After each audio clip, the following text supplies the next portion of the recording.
Hello friends, welcome back to my channel. તો જો તમે ચેનલને સબસ્ક્રાઈબ નથી કરી તો સૌથી પહેલાં સબસ્ક્રાઈબ કરી અને બાજુમાં રહેલા બેલ આઇકન પર ક્લિક કરી દો, જેનાથી તમને ડેઇલી નોટિફિકેશન મળતી રહે. તો આજે આપણે મેક્રોની બનાવીશું. એક જ વાસણની અંદર તમારી પાસે ઓછો ટાઈમ છે તો તમે એકદમ ઇઝી રીતે આ મેક્રોની બનાવી શકો છો. તો એ માટે એક કડાઈમાં આપણે બટર લઈ લઈશું. ત્યારબાદ મેં અહીંયા અનિયન લીધેલા છે, કેરોટ લઈ લઈશું, કેપ્સિકમ લઈ લઈશું. તો અહીંયા મેં 3 કલરના કેપ્સિકમ લીધેલા છે. તો તમે તમારી પાસે જે બી કલરના કેપ્સિકમ હોય એ તમે અહીંયા લઈ શકો છો.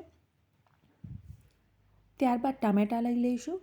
તો બધા જ વેજીટેબલ છે એ તમે તમારી ઈચ્છા મુજબ ઓછા અથવા તો વધારે લઈ શકો છો. 1 ચમચી ઓરેગાનો અને 1 ચમચી ચીલી ફ્લેક્સ અહીંયા મેં લઈ લીધો છે.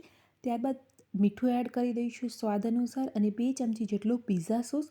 જો તમારી પાસે પિઝા સોસ ના હોય તો તમે નોર્મલી જે કેચઅપ આવે છે એ પણ અહીંયા લઈ શકો છો. ત્યારબાદ 1 બાઉલ જેટલી મેક્રોની લઈ લઈશું.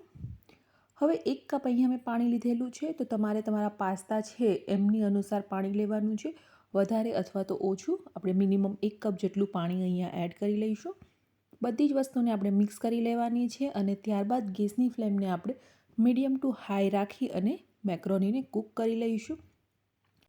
તો આ 1 પોટ મેક્રોની છે એ ખૂબ જ ઝડપથી પણ બની જાય છે. તમારે ઘણા બધા વાસણો પણ ખરાબ નથી થતા અને જ્યારે તમારી પાસે ખૂબ જ ઓછો ટાઈમ હોય તો તમે આ રીતે એકદમ ઇઝીલી બાળકો માટે કંઈક એકદમ નવો નાસ્તો બનાવી શકો છો. તો આપણી મેક્રોની છે એ 15થી 20 મિનિટની અંદર એકદમ સરસ રીતે કૂક થઈ ગઈ છે.